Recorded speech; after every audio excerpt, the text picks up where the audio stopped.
Hey guys, I'm here with our first sponsor, a book I can't recommend enough, Healthy Made Easy, written by Mitchell Thompson.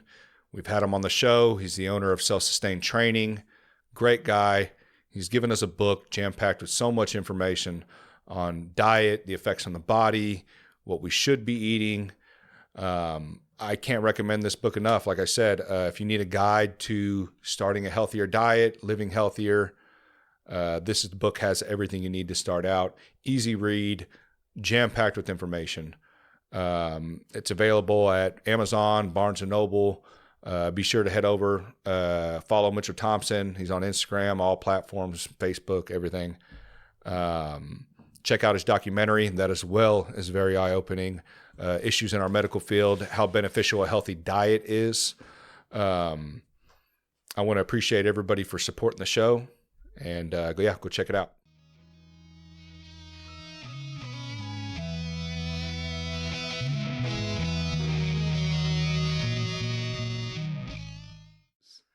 No, Because there's a lot of creative I people who live swear, up north. Yeah, like Kansas City is like the biggest small town. Yeah. This shit happens all the time, Dude, Where I and just like run into people and it's like, oh yeah, I live. I'm like, how? Are you like friend somebody on Facebook and they like know 3 people that you never thought they would know? Oh yeah, all the It's time. like, what the like hell? how do you possibly know this person? Mhm. It's like, Dude, it's weird. It's like a good and a bad thing at the same time. All right, Josh.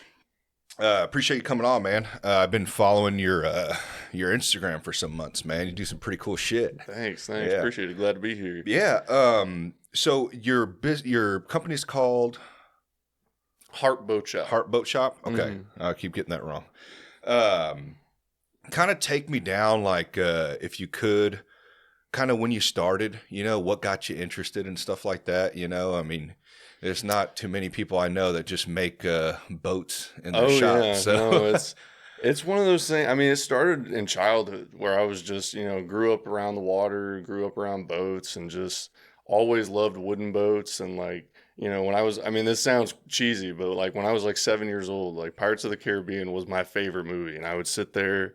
I'd look at these wooden boats, and I was like, "Man, this is crazy." Just Which a little one? kid. Which the first one? one. First one. Okay. One. Classic. They got a little out of hand. Yeah. No, first one, classic. Yeah. But so then when I got to high school, like I was just doing the normal high school thing, and ended up with a really really good woodshop teacher at North Kansas City High School. Really? And and I just really took to it and was like, man, I really like doing this.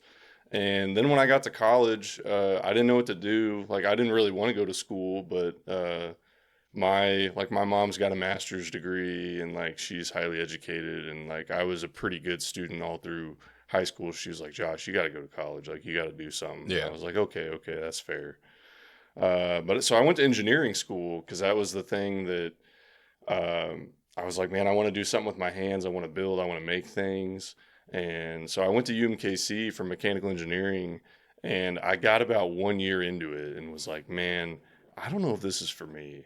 What didn't you like about it? Well, it was way more doing stuff on the computer than I really sitting thought behind it a was. desk. Yeah, Yeah. and the thing that really I ended up finishing the degree, but I Kind of have I that almost backup quit. plan just Yeah. in case. Yeah. I almost quit my sophomore year because I had this internship at a engineering company in town, and we like I was working on drawing out some plans for like some apartment buildings and stuff, like doing mechanical, electrical, plumbing design.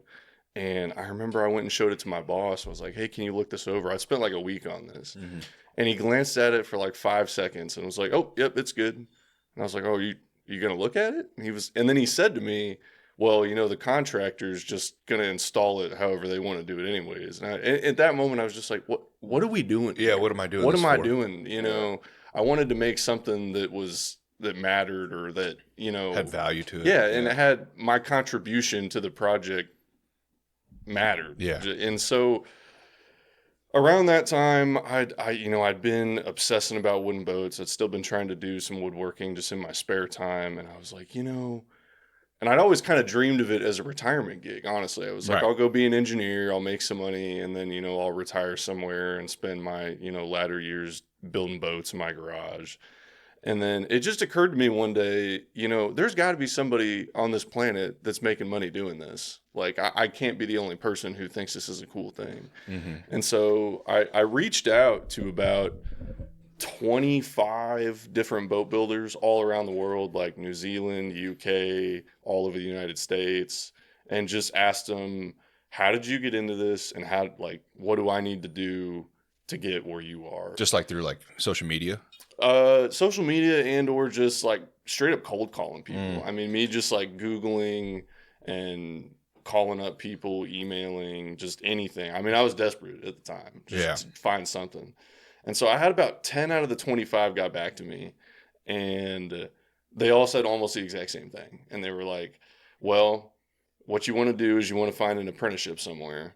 And to get one of those, you need to show somebody that you've got an established set of skills. You're not starting from ground zero, right? And that you've got a vested interest in it. And then I was shocked at how many people they told me, they're like, yeah, you're not the first guy who's reached out to us. Like, we've hired a guy on before who was like, I want to do this. They get out there, they figure out really fast it's a lot of work. Yeah, and I then bet. A lot of hours. Yeah. And so I was like, okay, this is what I need to do. Is I just need to build a boat. And that'll show people. I'll have a portfolio then. I can show them this process. Like a physical resume, basically. Literally right there. Yeah. Pictures and everything. Yeah. Exactly. So then I started building this canoe in my garage just in my spare time on the weekends and the evenings. And like at the time, I thought the roommate I was pretty sure thought I had lost my damn mind because I showed up one night. It was like 9:30 or something. I got back from Lowe's. At the time I was driving a Honda Civic, early 2000s, and that was all I had. And just had a bunch of materials out the window. I had it out the window, and I had plywood like literally strapped to the roof of my car. Really? And showed up, and she was like, "What are you doing?" And I was like, "I'm building a boat. I'm building a boat." And what's kind of cool? I've always wanted to meet the guy in the Honda with materials on the roof of his car. Oh, I'm right here. Because I've seen it a couple times. Yeah. I'm always like, "What is that guy doing?" Oh, man? yeah. But now I get it. Yeah, no. When it's your only option, like you figure it out. But so that night, I got some sawhorses out, put the plywood out, and started, tracing out boat plans from like a, book of designs I got. And this was your first time ever attempting this? Mm-hmm. Yeah, had no. So you were just like YouTubing the shit out of it the night before? YouTube. And then, it started with, I bought this book by a guy called Ted Moores called Canoe Craft, which is an absolutely wonderful book for anybody who's interested in, trying to learn how to build canoes. Like, this guy really set the standard. But so it was between that and a lot of YouTube and a lot of just, most of it's honestly trial and error. You got to just push through and be like, okay, I might F this up, but that's okay. Yeah. It's the first one. For a long time, it was just weekends and evenings trying to grind that out. And I got to this point in the build where like I needed copious amounts of epoxy. So I drove out to this shop out in Lawrence, Kansas called Kansas City Sailing, and was talking to the guy working there and was like, hey, I need to get a couple gallons of this epoxy. And most people, and this was before kind of all the river table stuff blew up on the internet and stuff. So it was not super common for people to be buying gallons and gallons of epoxy. So he was like, what are you doing, man? Like, most people buy like, a little container of this for repairs. Yeah. So I gave him my spiel, and I was like, hey, man, I'm trying to get into wooden boats. I'm trying to be a boat builder. And he thought it was he's like, hey, like, if you need help with this, like, let me know. This is a cool project. So about a week or so went by, and I reached out to him and just noticed, because, like, there wasn't a ton of people in the shop, and, like, he had a big project with this sailboat going on in the back. And I was like, there was no other wooden boat shops in town doing anything. And I was like, it's not wooden boats, but it's still boats. Right. Let me reach out and see, like, if I could shadow him for a little bit. And so reached out to him, and I went out there for what is now known as like the goofiest interview I've ever had. This gentleman went on to he's one of my best friends now. Yeah. But he gave me this real goofy interview, brought me to the back, and then was just like, hey, do you want to do this? Like, and I was like, yeah, man. And so then I started working out there, just learning fiberglass repair. And I did that all through college. And actually, I got towards the end of my engineering degree. Like, I was going to quit and just go work at this fiberglass repair shop full time because I really, really loved it. And all the folks that work there and who own the place were like, no, Josh, you're 3/4 done with this engineering degree. Like, you got to finish it. And I was like, okay, that's fair. But I approaching the end of the degree, I really still intended to work there full time. And so it's hitting about, April towards the beginning of May of my senior year of college. And I've applied to 0 engineering jobs because I'm like, man, I'm set. I've got the shop. Like, this is what I'm doing. Mm-hmm. And then I get hit with, the people who own the shop were older and were looking to kind of slow things down a little bit. And then they told me basically we didn't have enough work to be able to support me 40 hours a week for Right. after I graduated. So I'm sitting there kind of panicking, and I'm like, man, like, all my friends have jobs lined up. Like, I don't really want to be an engineer, but like, I got to figure something out. How old are you at the time? 21. Okay. 21. So not too bad. Yeah. Kind of trying to figure out your path. Yeah, for sure. And I still don't know how it happened, but through the grapevine, one of my professors found out about this and approached me and was like, "Hey, I heard your boat plans fell through." And I was like, "Well, I don't know how you heard that, but yeah, that's true." And so he offered me a job in his research lab at UMKC.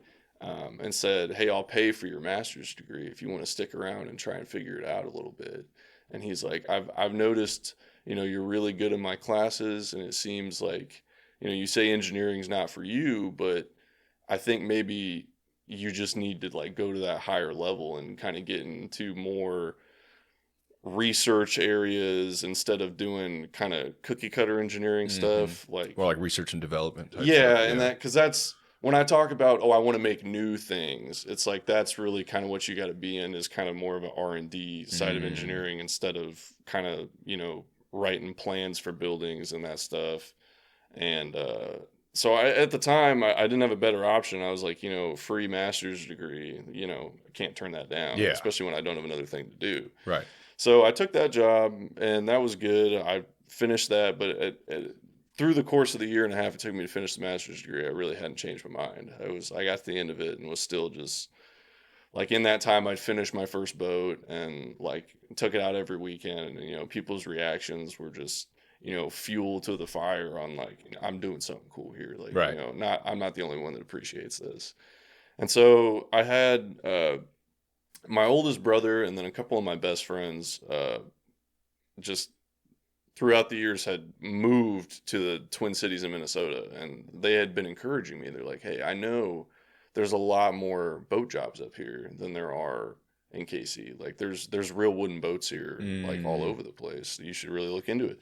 And so around the time I was finishing the master's degree, I just took a shot, and there was a couple of shops up there that I cold called, and then I sent them photos of this, canoe I'd built in my garage, and they told me, they're like, "Yeah, come up, and like, at least we can have a chat." And so I drove up to visit my brother, and then went to a shop called St. Paul Shipwrights and talked to him for about an hour and a half, and then like they hired me on the spot. They were like, if you want this, like, we'll be happy to have you.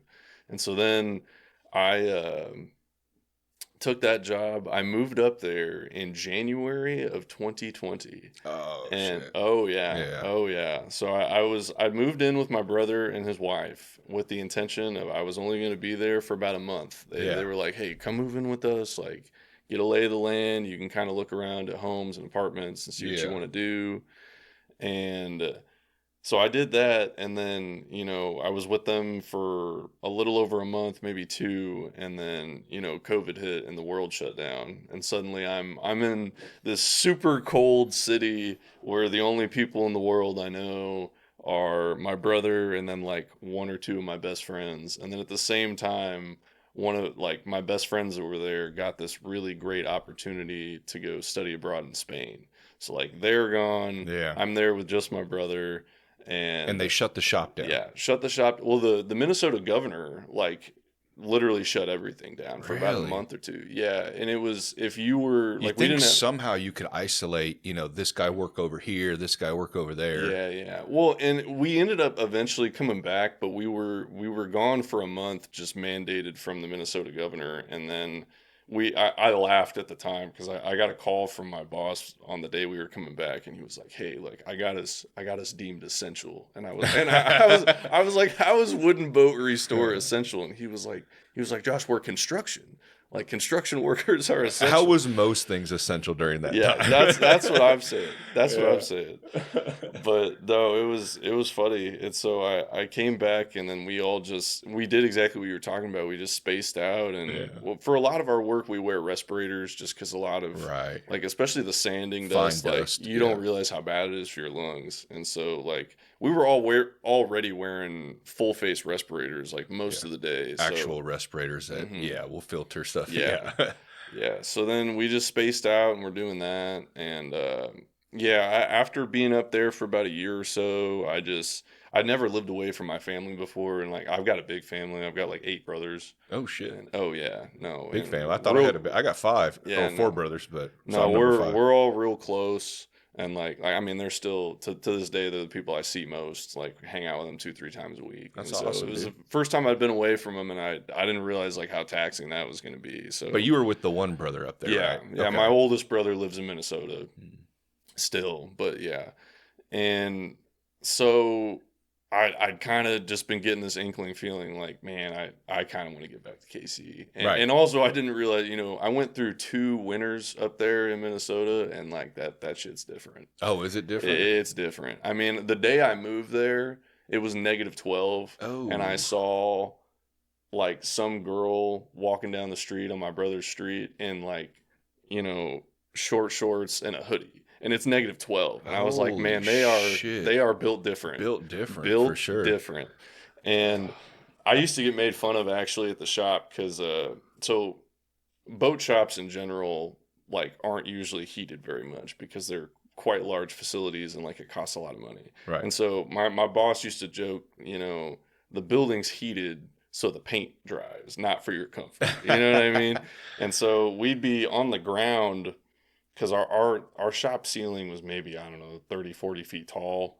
And on the ground, it was maybe 40 degrees. And then, like, you'd get lucky if you were working up on the roof of the boat. It was maybe 50 degrees up there. But, I'd get made fun of because I'm showing up every day.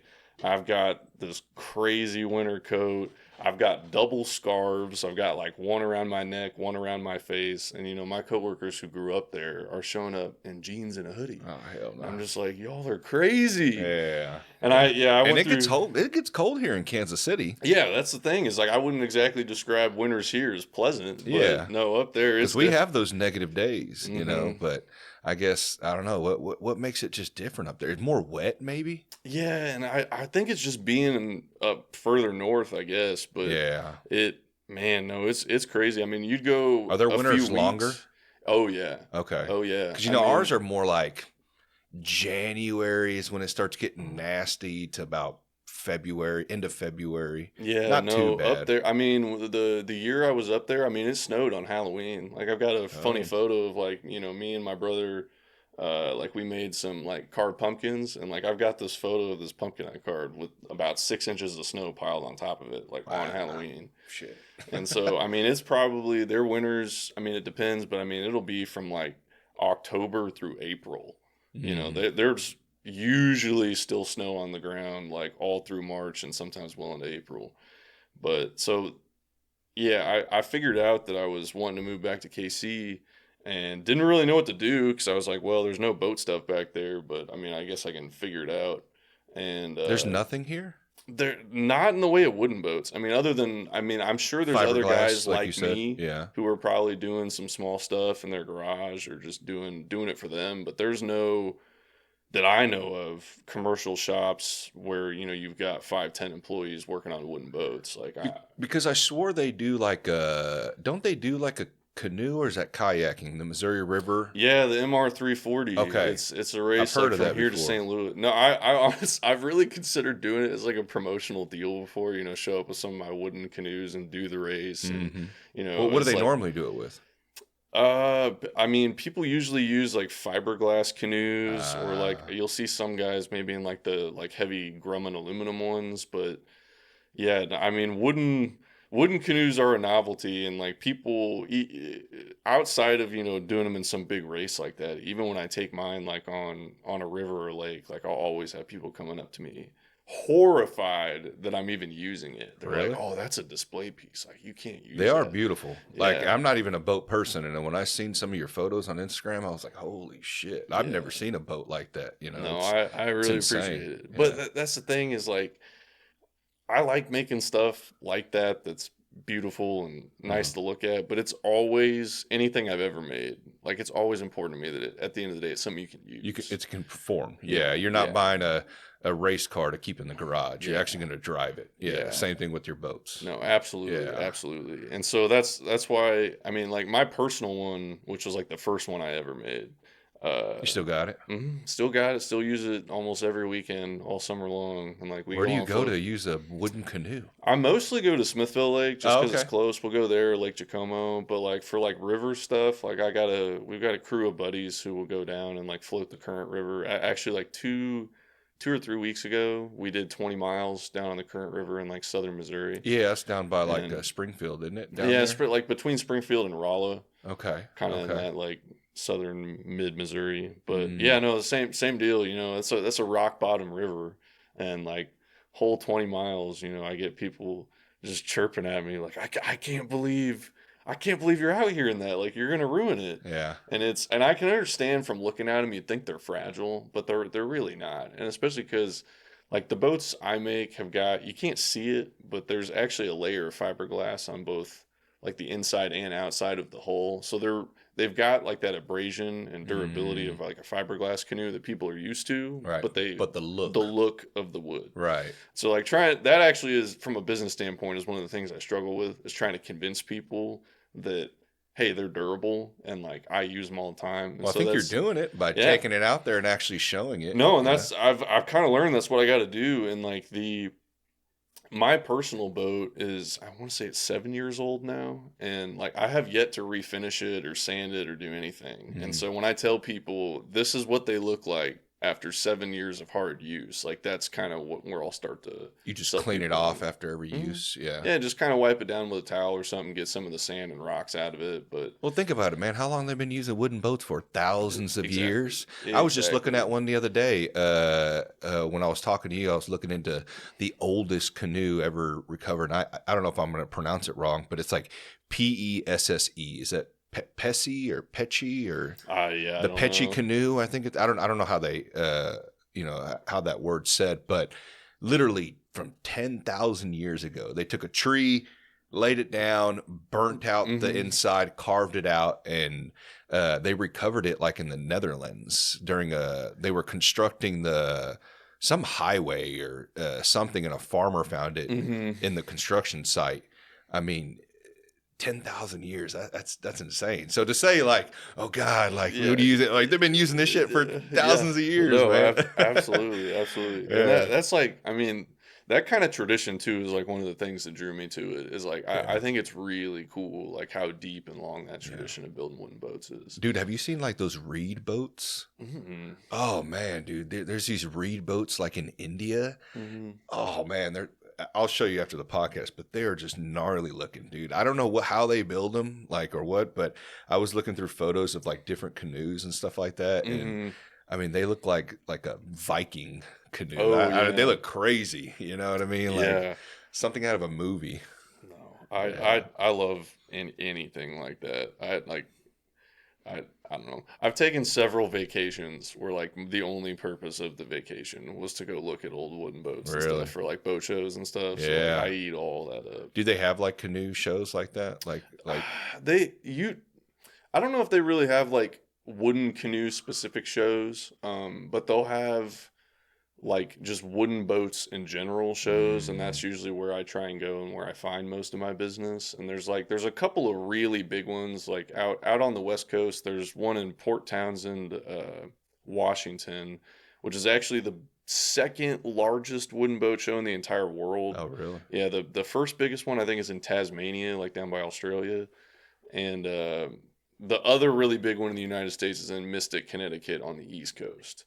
So those are like kind of the two real big ones, and then there's like a handful of other ones kind of all over the place. Huh. But That's pretty neat. A That's lot of people show up to those. hmm Man. Huh. Yeah, no, you'd be shocked. Like And they there's actually like go out in the water with them and stuff like that. Are they Mhm. more of collectors. It kind of Mix. depends. Yeah. Yeah, there's definitely a mix. I Yeah. mean, like at the shows, they try and get as many boats in the water so people can see them in the water as possible. Mm-hmm. And then like a lot of these guys, like most people that buy wooden boats, don't usually just have one. It's Yeah. like if they're into it, they're into it, Right. Right. and like Kind of like cars. Yeah. And like so like the last guy that I sold him a boat, I remember when I went to deliver it to him, like he had a whole like I don't want to call it a warehouse, but I mean it was, a warehouse of boats, and like his collection was amazing. And Really. and I saw immediately why he bought the boat that I sold him was it looked exactly like one of the other boats he had, but in a canoe instead of like he had this old like Chris Craft, I think from maybe like the 50s or so. And like the canoe that I had built, which was in the Chris Craft image, but it really did look exactly like this other one he had. So we had this like matching set, and it was Right. kind of cool to see. What are yours? I know they're all canoes, but are there specific types of canoes? Like, is there something that you make a specific type that you're drawn to making, or you just make? Yeah, I try and make different ones. I mean, there's like a couple of like beloved designs that you'll find a lot of, and I kind of gravitate towards those just because people are familiar with them, and I'll try and put my own kind of spin on the Right. design. But like the overall hull shape are some kind of like tried and tested designs that have been around a long time. Mm-hmm. Because some of it too is like there's the aesthetics of the way the boat looks, but obviously the whole shape of the boat impacts like how it paddles, how tippy it is, like that kind of stuff. Right. And so the other thing that I try and take into account too is like, and I learned this the hard way on like the first canoe I ever made. I chose the design solely off aesthetics, and I was like, give me one with a real curved bottom and Right. like ends that curve up a lot and like give it a lot of shape. Well, it's like it's extremely aesthetically pleasing, but man, Not it's functional. tippy. It's Yeah. tippy, and it's if you're not an experienced paddler, like it can be a lot to deal with.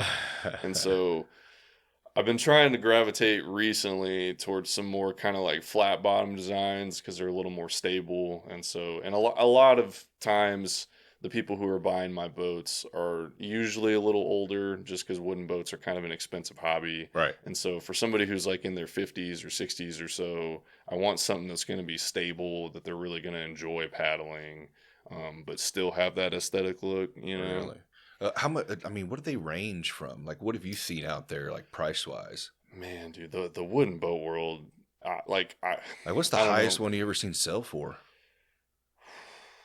Are we talking about thousands Oh, of dollars? millions, Oh, millions! millions. Holy Yeah, shit! maybe not canoes. Like the highest I've ever seen a wooden canoe sell for is maybe like 100,000. Really? Like for a new one, I'm sure there's probably some like, you know, this is some restored canoe from the 1800s that is sold for Right. some crazy amount. Right. But in terms Right. of like new build, the highest I've probably seen is about 100K.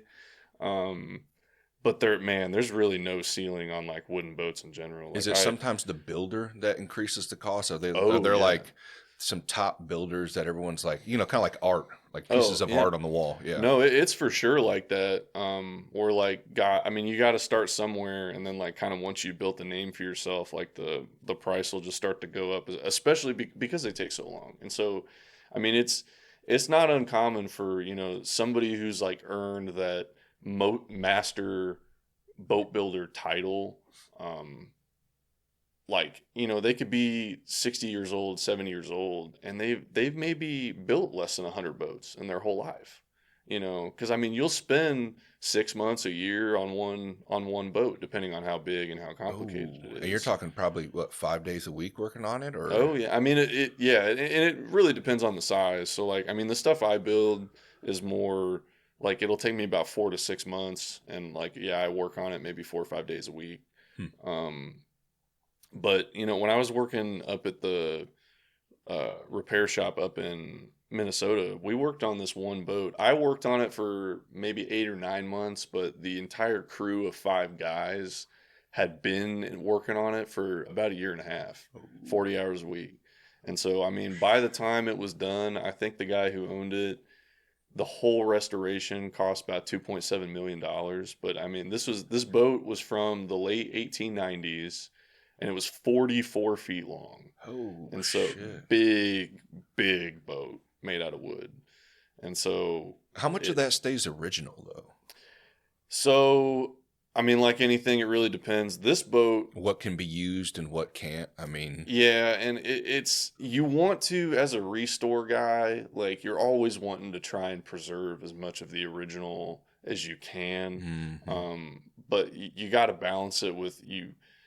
You don't want the boat to be a liability. and you're talking about over 100 years. So, Yeah, a lot of that stuff, yeah. you're probably going to have to replace. And so for like some of the older stuff, the stuff you absolutely want to replace is like anything ornamental. So like anything that's not essential to the structure of the boat, but was like really just there for the looks of it. You want to maintain that as much as possible, because that's what people are interested in, is the stuff that gives it the character, Right. gives it, kind of the look of whatever era of boat building it was from.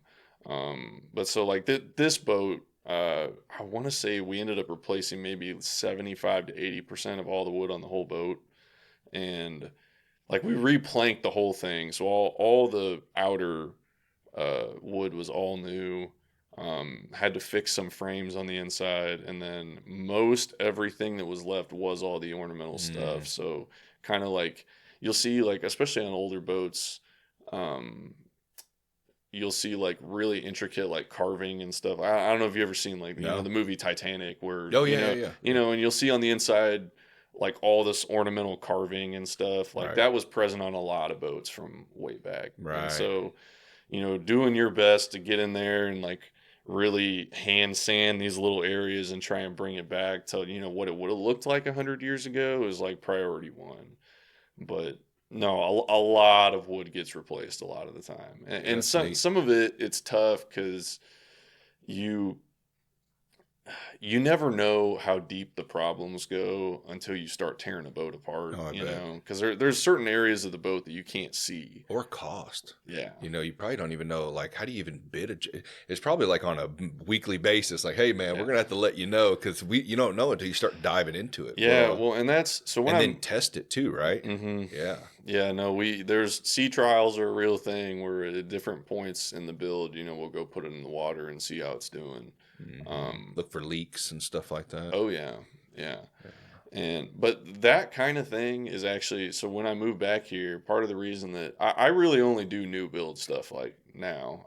I'm just building, canoes, kayaks, and rowboats, and I don't do a whole lot of restore anymore. Yeah. But it's because it's really easy to get in over your head, because you can bid it out, and your client can accept the bid, and you can get paperwork that has all kinds of stuff in there about hey, we don't know what's going to happen when we start tearing this thing apart. But, at the end of the day, you can get somebody to sign something, but, they're still going to be upset about it. Right. And, like, understandably so. Just like it's a lot of construction, money. when you start renovating a house, you can only do so much, let them know so much until you're actually into it. Yeah. Yeah, and so like, why is it another $50,000? It's like, well, this, and this. Yeah, exactly. And so, the couple of shops I worked at is like how we would do it is, I mean, clients were billed monthly for the progress that we had done, and it doesn't happen often, but I had seen maybe twice or that we'd gotten far into a project, and then the client ran out of money, and we had to return a boat to them that was like half finished. Right. Or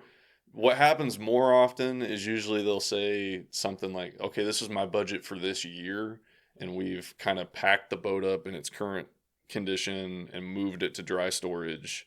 And then maybe a year or two goes by, and then, they've got more money that they want to put into it and keep working on the restore.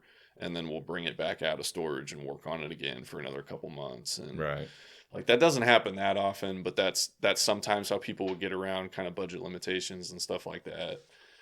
Because I mean, it's kind of the same as guys restoring old cars. When you hear them talk about it took me 20 years to restore this old car. It sometimes is like that. Yeah, due to financial more than likely. Yeah. That's neat, man. Like what's kind of, so you do canoes, rowboats, and what was it? Kayaks. Kayaks. Yeah. Okay. What are you working on right now? Right now, I'm working on a canoe. I'm actually getting kind of down to it. I finished planking the hull maybe a week or two ago, and then I've just been prepping it for stain and Mhm. fiberglass before I flip it and do all the work on the inside of the boat. But I've been trying to kind of make my brand identity, making these, canoe, kayaks, and rowboats kind of in the image of like the Chris Craft boats from like the 20s through the 40s, just because back when I was doing all the restore stuff, we did a lot of Chris Craft boats. They're really popular, and there's, especially in America, there's a large nostalgia for those boats. I mean, they've been used in a lot of movies too. So even people that aren't into wooden boats, like if I show them a picture of them, they're like, "Oh yeah, Yeah. Well, those." that's what it reminded me of when I seen some of your work. It looked like out of a movie, like an old Yeah, movie that you'd see. Yeah. yeah, and Yeah. so I've been trying to kind of make. I had this idea actually when I was in Minnesota restoring these boats. I was like, man, if I made new smaller boats, like either little rowboats or canoes or something, but in the image of these Chris Craft deals, I was like, I bet there's a market for that, just because like I thought it'd be cool. And then just talking to some of our clients that had uh, these, Chris Craft boats, there was like a market gap there, and I've done extensive amounts of googling, trying to find, hey, is there anybody else out there doing this kind of stuff, and like I haven't found anybody. And like there's other guys making really really cool canoes and kayaks and stuff, but nobody was making them kind of in that style. Hmm. And so that's kind of all the boats I've been making the past couple years have been kind of in that look, just trying to establish that sort of brand identity. And like it's been really positive when I've gone to some of the shows, and I love hearing when people recognize it immediately. They see it and they're like, "Oh, that canoe looks just like the old Chris Crafts." I was like, "It was on purpose." The Thanks Chris for thank. Craft. So that's the type of boat, right? Or It's type that of was canoe. it was a Chris Craft was a brand, and actually they're still around. They make fiberglass boats now. They haven't made wooden boats, I think, maybe since like the late 70s. Hmm. Uh, but they were like, and I might be wrong about this, but I'm pretty sure they were the biggest manufacturer of wooden boats in the country from like the 20s through maybe like the 60s or so. And their other like main competitor was a company called Century, and they make a lot. Their boats look really similar. Actually, if you hadn't been around them a lot, you'd probably think they were the same brand. But Yeah. like Centuries are a little more red, Yeah. it's stain, and like the Chris Crafts are a little more on the orange Yeah. side. Isn't that the market? Open Yeah, up another company, yeah, alter it a little bit. yeah, absolutely. Yeah. Absolutely. But that was, so all these guys who are still into wooden boats, who are like in their 50s and 60s and stuff now, uh, like the thing I hear most is like, oh, my grandpa or my dad had a boat like this when I was a kid. And then Right. it's just like tapping into that nostalgia and like trying to bring it back. Yeah. That's a big thing, dude. Every Hmm. time I see that, like on Instagram, like the '90s nostalgia, I mean Yeah. that shit. Like, damn, man, I remember that. No, it Like it gets brings you me. back. It gets me. It's like, I'm not even that old. Like I'm 28 years old, but Yeah. it's just, I wake up all the time and I'm like, man, I'm not 16 anymore. Like it's crazy. You miss those Call of Duty days back in Oh the yeah. Oh day, yeah. going online. Yeah, yeah, I know, dude. It's crazy, man. It's crazy to look back and like remember, like even some of the cartoons that they'll play. I was born in '92, so like more of like late '90s, early 2000s. And just seeing some of the stuff. And honestly, I forgot. It's Hmm. like, oh shit, and it'll like hit you like, dude, I remember that. I don't know what it's called, but I remember seeing that logo or that whatever it is, Hmm. that clothing or cartoon or movie.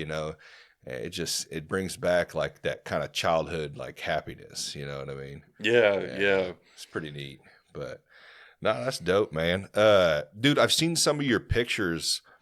I don't know where you're taking those at. That can't be Smithville on some of those photos you've taken. No, I promise it is. I Really? promise it is. Yeah. Dude, it looks No, it's beautiful, man. If it, you had like, what's like in your field of like the prime lake to like row at, or I don't know how you would say, take your Yeah, canoe yeah. and row. Oh And man.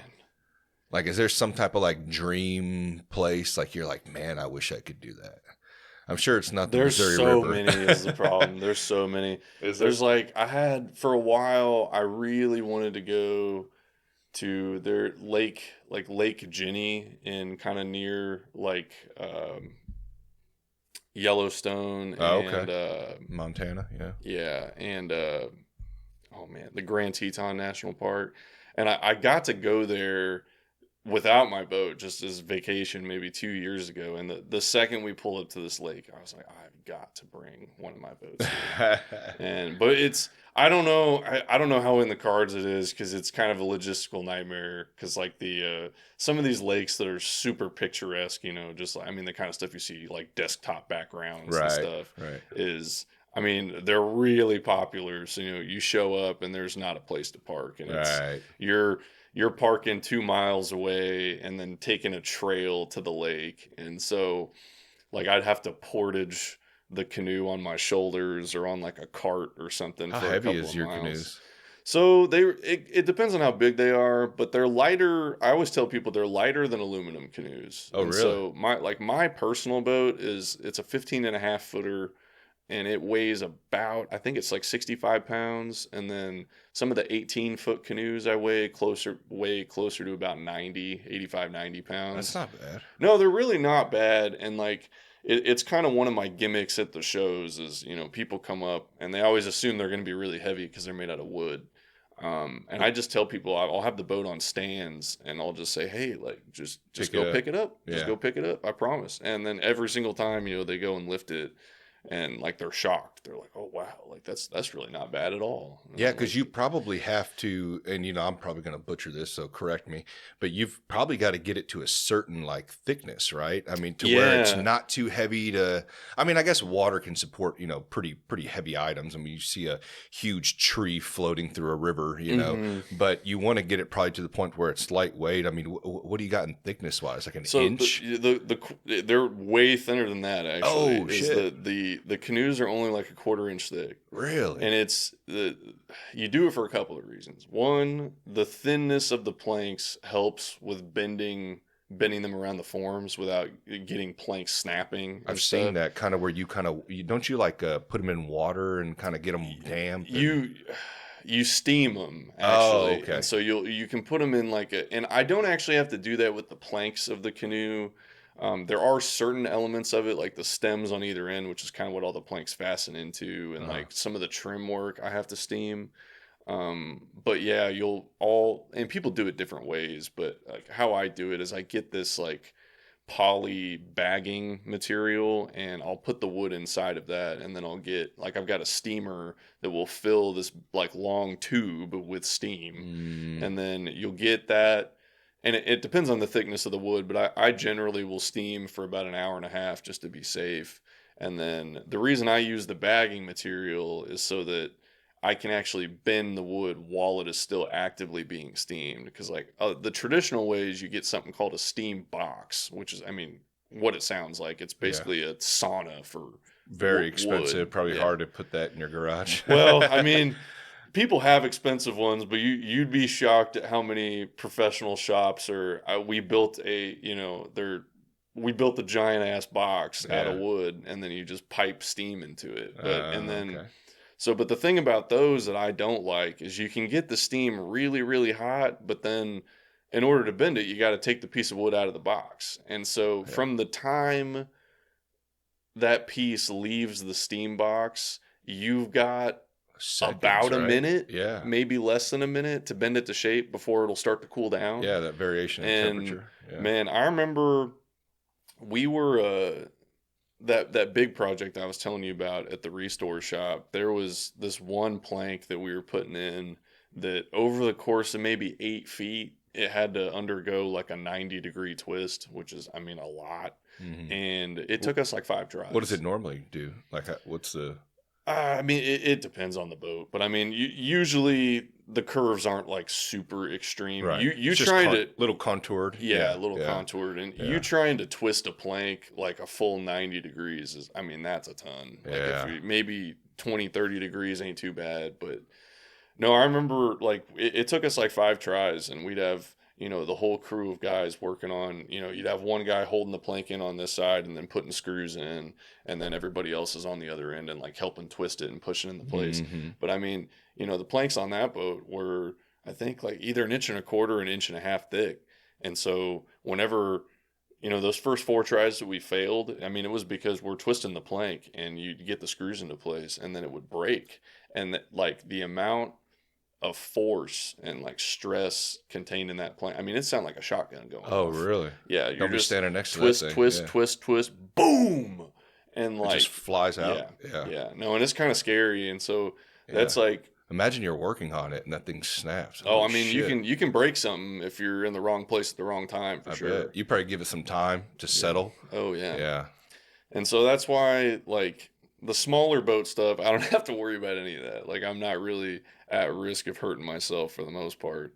And But 1/4 inch, man, that's thin. yeah, it's thin. And No that's wonder they're why, worried about you in some of those rivers that you're going down with all yeah, the and that's the rocks. thing. Most of like, the wood is there to give it shape and structure, but the thing that's really given these boats strength and keeping them to like a minimal weight is the fact that there's Yeah, the fiberglass on thin them. layer of 'Cause I mean, fiberglass. like they are wooden boats, but they're essentially the same sort of construction as fiberglass boats. Because fiberglass, it's not just fiberglass; it's always fiberglass, a core, and then fiberglass on the other side of the core. Oh, okay. And What's like usually the cores can be core? made out of different materials. They'll use foam sometimes. Sometimes it'll be like balsa Oh, wood. okay.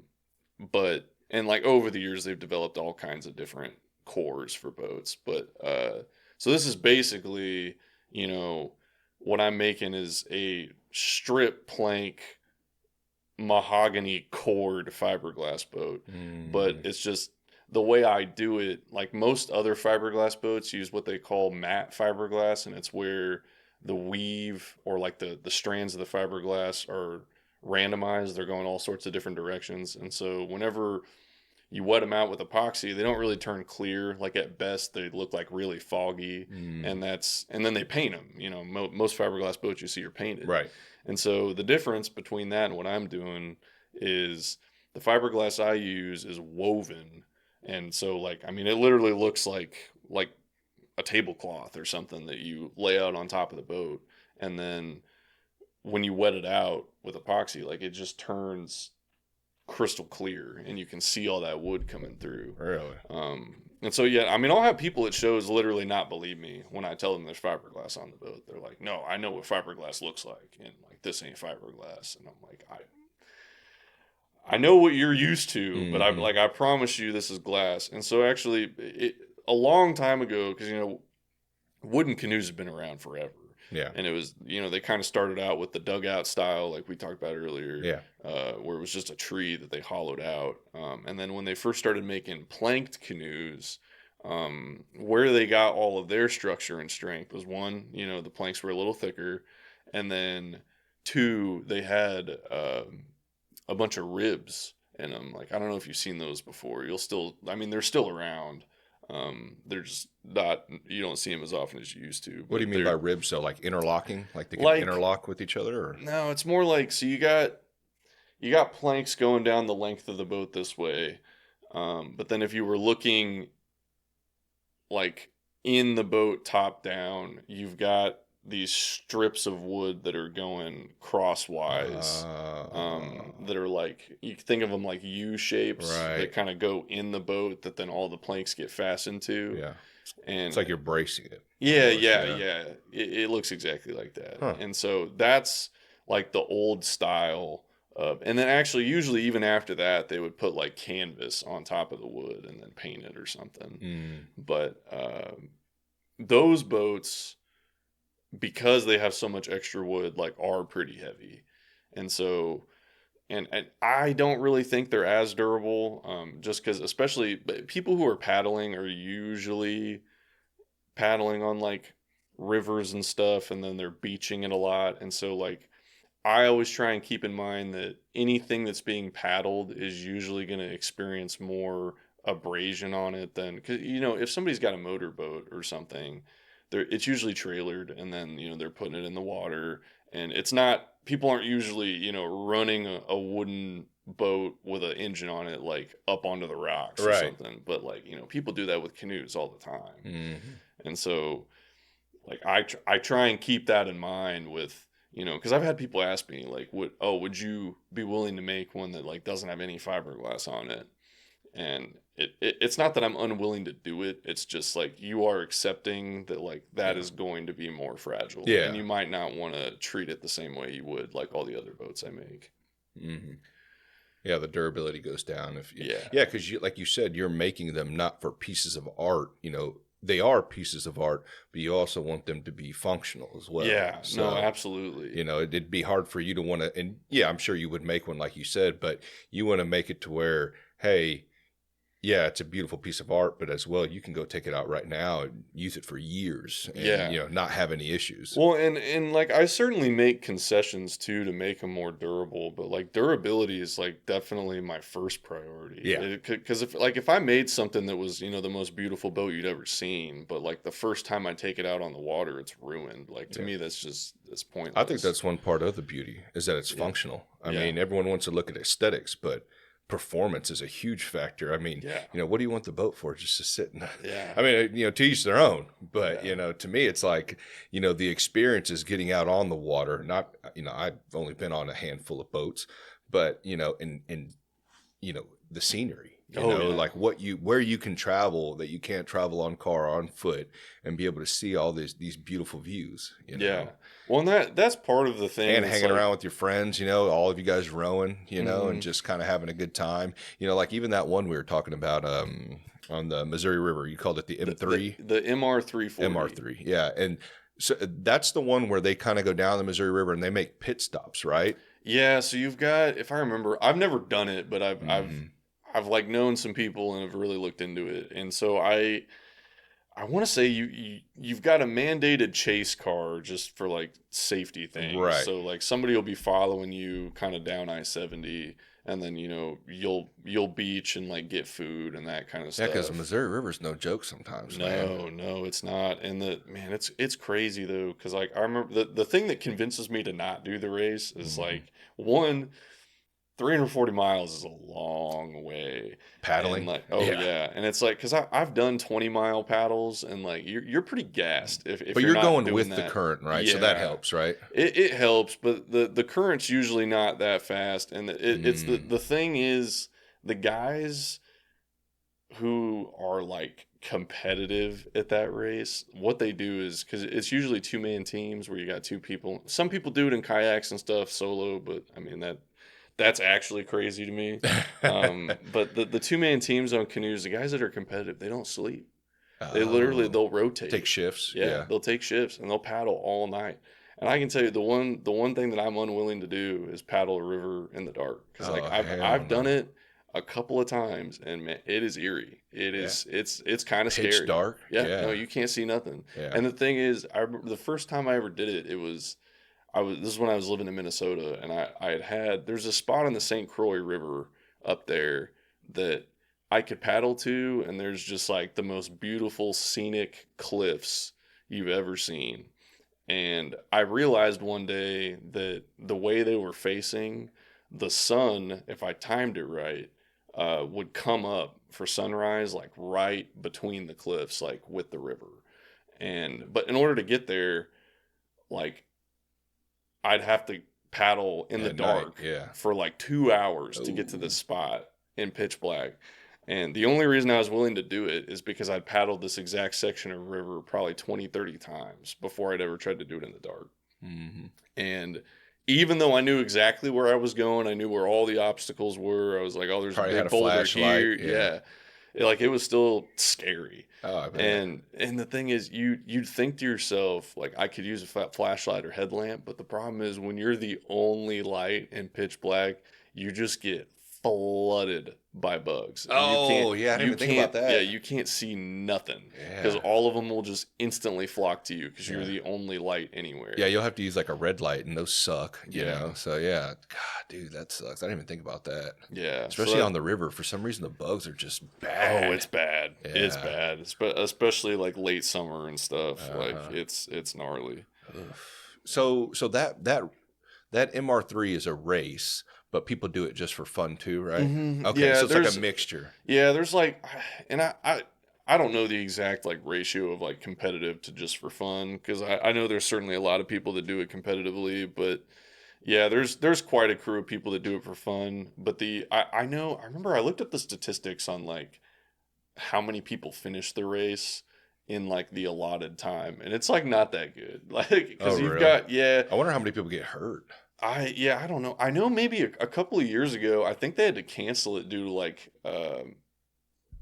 heat Oh, advisory. It was shit. like, we had some string of like 102, 103-degree days, and they were just and like I don't know what it is about being out on the water. I don't know if it's just the reflection of the sun off the water, but Yeah. like that heat feels different Oh, yeah. if Yeah. you're just like chilling out on the water. It's like And that so, reflection, you know, yeah. almost like a magnifying glass, kind of just like heats you up. Yeah. Yeah, I know what you mean. Yeah, because we used to go, me and my daughter used to fish on the Missouri River, and right off of 291, like you're heading into Independence, like you're going through Liberty, Mhm. and it's off that bridge right there. I can't remember, it's like Fleming Park, I think it is, right down in Yeah, there. I know what area you're talking about. Yeah, we used to fish there, and I would take her down there, and we'd fish like over in Parkville on the Missouri River and stuff like that. And I used to catch some pretty good catfish. But dude, one time my daughter was sitting next to me, and we were a little close to the edge, and there's a drop. And I was Mhm. like, hey, stay next to me, you know, like don't, like literally, like I had a hold of her. Mhm. Well, she went to sit down in her chair right next to me as we were getting ready to cast our poles Uh-huh. and fell forward, and I grabbed the back of her Oh shirt. my God. I mean, I'm talking inches from falling over that edge, dude. Ever since then, I stayed away. Yeah. I was like, I'm sorry. I'll take you to Smithville. I'll take you anywhere Yeah. you want. We're not doing it. I mean, dude, I'm getting goosebumps right now thinking about it. I think she was like, oh, dude, she was so young. I don't even think she was in school yet. Maybe like 4 or 5. But, you know, she was my little fishing partner, my oldest. And, yeah, man, dude. And I thought about it. I'm like, I'm looking. And after this happened, like, we settled down for a sec and backed the hell up away from it. But I'm Mhm. like looking at the river, and I don't even think we finished fishing. I think we just left because I was like, freaked the fuck Yeah, out. just- Yeah. I was like, No, I gotta don't blame you. yeah, I was like, I gotta get the hell out of here. And I looked at the river though, and it was so fast. And you could see like big logs just floating through. And I don't know what it Mhm. was that day, but the river was pretty fast. I probably shouldn't have been fishing that day anyways. And it was just pitch black, like brown, you know. And I thought about it. I'm like, dude, if she would have went in, I mean, we would have both died because I would have dove in. Yeah, and then 100%. I wouldn't have, I'm not going to find her. You know what I mean? Like by the Yeah. time I dive in, she's probably 50 feet down, you know, because the current was so fast. I mean, just thinking about that, I'm like, oh God, dude, I staying the hell away. If we're ever on a boat, you're wearing a Yeah. life jacket. No, for sure. Yeah. Like, and as much of a boat guy as I am, like, yeah, I don't do a whole lot of like rapids and stuff in rivers. Like, it freaks me Oh, out. dude, It's how like, those guys, you ever seen those videos? It's like a crew of like 5 people, and Oh, they're just yeah. like, just like paddling as yeah, hard helmets as they on and possibly shit. can. I'm like, Yeah. holy, okay, you guys are freaking nuts, dude. Yeah. Yeah, I'm not, and not even getting lost in the water. Like, they got life jackets on, but what if you fall in and hit your head on a rock? Oh yeah. You know? No, it's real. It's real. Oof, fuck, man, that's that. Yeah, I don't know, dude. I don't know if I could. Yeah, too much, man. Like the Missouri River, and I've done some fishing at night on. I don't know if I've ever done it on a boat though, but yeah, man, that would be eerie, you know. Or like, you know, sometimes when you're crossing the Missouri River, you'll see at night like those sand boats or what. I don't know what they do, but they're like, Yeah. I'm like, yeah. man, that's got to be creepy. Well, and the almost the creepiest part of it to me, and it's just something you don't think about, is like, you know, for all wildlife in the area, like rivers and stuff like that, that's like, one of their primary sources of Yeah. water. So at night, when there's no people around, Just eyes like everywhere. there's eyes everywhere, and you can hear them too. Yeah. And like, it like that's kind of the creepiest thing to me is like you're just out there and you're just like hearing like howling and like all kinds of weird And then I stuff. wonder, it's like, yeah, we kind of know what's in there, but Yeah. do we? Yeah, no, You know, exactly. it's a river, you know, and Hmm. I've heard of some crazy shit, like some states having like sharks coming up from the ocean, My swimming up the brother rivers. was just talking to me about this. That, Yeah. like, I mean, really, he was trying to mess with his girlfriend because she was real afraid. She'd seen like some news article about, like, I think it's bull sharks Yeah. can Yeah. Yeah. can survive in fresh water, Fresh and water. so like they'll make their way up like the Mississippi and Missouri River and stuff. Hmm.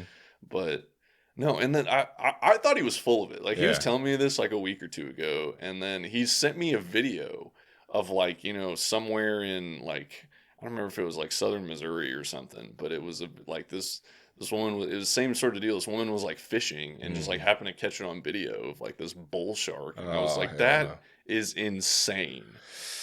Yeah, I'm good, man. I'm good. Like, dude, I get freaked out sometimes when I go down to, like southern Missouri and you'll go swimming in some of those rivers. It's like, you'll feel shit, going around your toes and I stuff. man, I have to tell myself to not think about it. Yeah, Like, that's kind of 'cause- what I do, but I'm yeah. like, man, dude. Or like, I remember one time I watched a documentary on the Ozarks, and they were talking about like Volkswagen-sized catfish in the Ozarks, like the deeper part of the Ozarks. But still, I'm Yeah. like, damn, man, we were just down there, and everyone's like swimming out in there, and we were too. But it's just like, it's kind of weird, man. You think about it. Catfish get crazy big. Yeah. And I remember when I was a kid, I used to watch, I don't know if you ever saw that show, River Monsters. Yeah, dude, you should love that Oh, show. man. Crazy show. I also Yeah. love that the reason that show got canceled was because he had caught like every conceivable freshwater river monster. I didn't even know it got canceled. Yeah, well, I say canceled. It was just like the reason the show They ended ran out was of- like, hey, Oh, he ran okay. out of stuff to catch. Right. Like he had just done it all, which is Hey, like true it's- fans would have still kept watching, man. Oh, for sure. That dude was pretty cool, man. I don't remember what his name was, but dude, he was so cool on how he would like some of the shit he would pull in, like, oh my God, dude. I'm Yeah. like, what is that? Yeah. If you didn't know what that was, you think of like an alien But- fish, But I just remember he had some, I think maybe even multiple episodes, but one of the ones that sticks out for me was like him talking about these killer catfish in different parts of the world, and like the rumors were that they were man-eating catfish, and then it ended up being, it's not necessarily that they're eating them, but it's like some of these catfish get big enough that what they'll do is like they can grab your foot or your leg or your arm, and it's 75-pound 65-pound catfish, and like they're just so much more of an effective swimmer than you Oh yeah. that they'll drag you down. Yeah. They'll drag you down and just drown And they only you. need to do it for like a minute or two, or you Yeah. drown. Yeah. Yeah, and like I don't know that it's that common, but just knowing it's possible is like, man. It's like the you shark know? thing, dude. I've heard a lot on podcasts, where people are talking about sharks and shit. And they're like, well, you have more of a likelihood to get into a car accident and well, if you're out in the water every day, and Yeah. look at how many of those shark attacks happen in the ocean, man. I mean, it's insane, dude. Like, I was just watching, goddamn, I can't remember what show that was. It's on,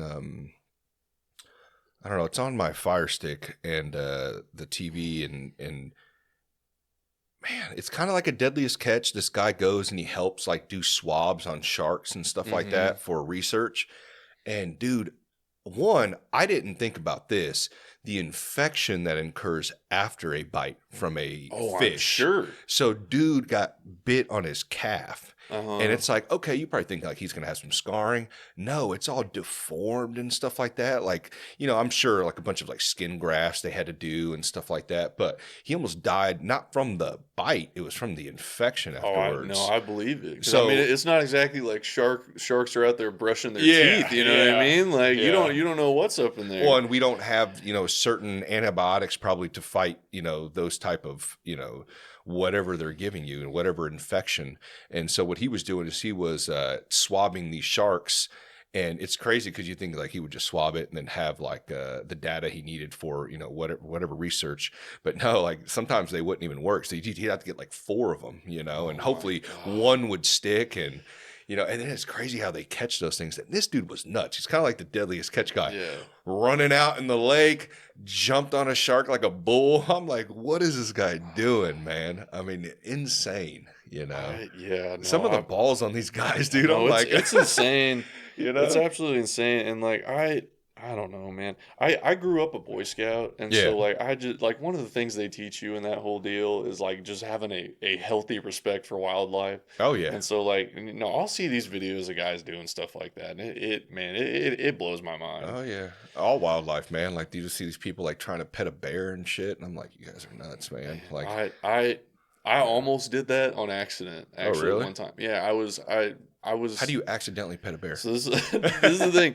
I was canoeing the St. Croix River like I'd done 100 times, and I saw this was when I was in Minnesota, Hmm. and I saw this what I thought was a dog like paddling in the river, and like he kind of looked like he was struggling, Oh, and okay. I was like, Yeah. oh shit, like I'm gonna go help this. I just thought it was a black dog. Yeah. And because this is maybe, I don't know, 100 yards away or something. And like, I didn't know what he was doing, but I could tell he was like struggling to get to shore, or at least that's what it looked like. So I start paddling towards him. And like, I get, maybe 20 yards away from this thing. And I'm like, God damn, like that ain't no That's dog. a big Like ass that's, head. That is I not was a like, dog. yeah, I was like, that's a black bear. Oh And then shit. like I kind of freaked out, and because he saw me in the river, and he starts like paddling towards Oh, and he me. could have probably tipped you over. Oh yeah, oh Yeah. yeah. Especially because my boat's real tippy, and Oh. so like no, if he got even one paw in there, I was So what'd going you do? in. You just started Oh yeah, rowing the no, other way? I literally just am like frantically back paddling and trying to get myself turned around, and I'm just Oh like, man. and then even I get far enough away from him, and then he leaves me alone, and like it made for some cool pictures. Like I've got some Oh pictures on my really? phone Oh, of you gotta put him. those up on Instagram, dude. That'd Yeah, be dope. Yeah, man. Well, but at least it wasn't a grizzly, yeah, right? no, for real, but. No, I Yeah. started having to yell at like all these other paddlers because like they'd be saying, I was like, that is a bear. Like, Oh don't shit. like leave them alone. That's Because like, crazy. yeah, when they're in the water, you can only see like the top of their head, and it's yeah from a distance. I mean, it's kind Oh of no, that it's makes hard to sense. tell. Yeah, I didn't even know they swam like that. To be Mhm. honest with you, big ass bear. I thought think they'd stay out of water. I mean, you see them like grizzlies up on the shore trying to catch Mhm. like tuna and stuff like that, or carp or whatever they, Yeah. But I've never seen one swimming across the Oh yeah. river. No, he was just. I mean, it was a hot day. I think he was just having a good time. Like, Damn, man, that's insane, dude. Man, you got some stories, I bet. yeah.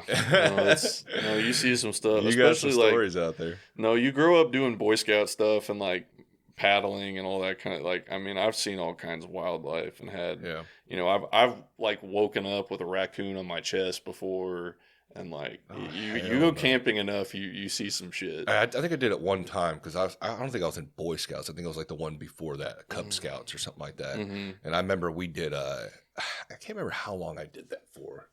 I want to say like maybe a year or two, maybe a year, and we went on a camping trip, and man, I mean, yeah, it's definitely different. And it wasn't like no luxury. It was like a tent.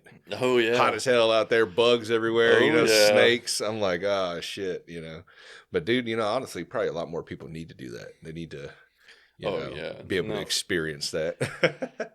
No, and Yeah. that's like I mean that's some of my fondest childhood memories of just like being out in nature and stuff. Like it's like I don't know, you'll hear like yeah, I don't know. It's always good to get out of the house and Oh yeah. remind yourself that the world's a little bigger. Yeah, and it doesn't revolve around you. Yeah, Yeah, that's great. Well, what places do you like to camp at? Do you still go out camping now or no? dude, I've been meaning to get back into it. I'm actually going on a camping trip next week up to the North Shore of Lake Superior with my family up in Minnesota. Okay. But no, it's been a while. Like you get busy with school and Oh jobs and yeah. stuff. But no, I do miss it. There was about a 7 year period from the ages of like probably 11 through 18 that I went camping once a month for Oh like really? almost 7. Yeah, because our Boy Scout troop was really good about it, and it was like the third weekend of every month we went, and I rarely missed a camp out, and so like no, I grew up doing it, and like I've camped in every conceivable weather, snow, rain, Really? tornado, everything. And no, I do miss it, and like me and my lady are trying to get back into it a little bit. Mm-hmm. Um, But It's fun, man, and I really enjoy it. My problem is I need to do it more often, because my dumb ass just keeps watching it on YouTube. Like I'll watch those guys yeah, that are cooking on like a yeah. stump, next to a beautiful river, and they're hmm just making this delicious food. Oh man, those guys get me all the time, man. They'll have like a Yeah. wooden cutting board that they made prior to the video, Yeah, and yeah. or like you'll find these like I love off-grid videos. Like I follow a That's like couple. my dream. Dude, I follow. Well, dude, I don't know. Okay, hear me out on this. I thought the same thing, but I feel like I'm so accustomed to what I have now. I wonder at some point if like you hit like the 5 year mark and you're just like kind of like, okay, this is kind of old. That's what I get worried about. You Yeah, know what I mean? Because yeah. it seems so desirable, and then we've had this for so long. hmm And it's like, oh man, that would be, because I think the same thing. I'm like, dude, I want to sell this, buy a piece of land. Like the one I follow, it's like a girl and her husband. They live up in like Idaho. I think it's called like Simply Living or something like that. They like made their dream home. He was a police officer and like quit, and like they saved up a bunch of money, sold their house, took their kids out to this beautiful piece of land, and like they just make YouTube videos of them building Yeah, their yeah. house and doing their livestock and stuff. And it seems awesome. Like, and they're not even that off the grid. Like I've seen some guys, they live in like a log cabin, like Yeah. nothing, no, Yeah. like completely, truly off the grid. And, but yeah, it's like, I look at it and it's like, man, it's, it's very, it's like beautiful when you watch it. It's like simplistic, and you want to go back to that. Something's calling you to go back to that, but then you're like, after a couple of years, it's like, damn, man, I might miss Yeah. Netflix, or I might miss, I might miss going to a nice steakhouse, or Yeah.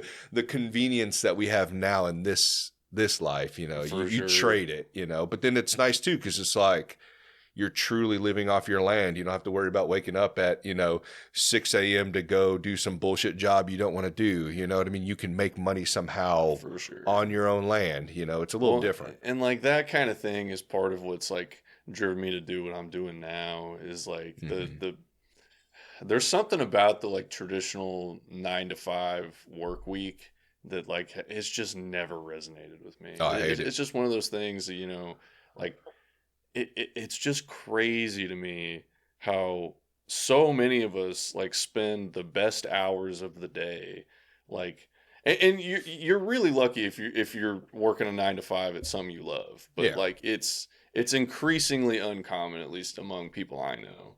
Yeah. And like just looking at that, and it like even when I was a kid I'd look around, my mom worked like 3 jobs my Yeah. whole childhood. Yeah. And I'd be like, something's not right here. And especially, it would occur to me more and more, like doing the Boy Scout stuff and being out in nature and, catching fish and then cleaning it and eating it, eating what we caught.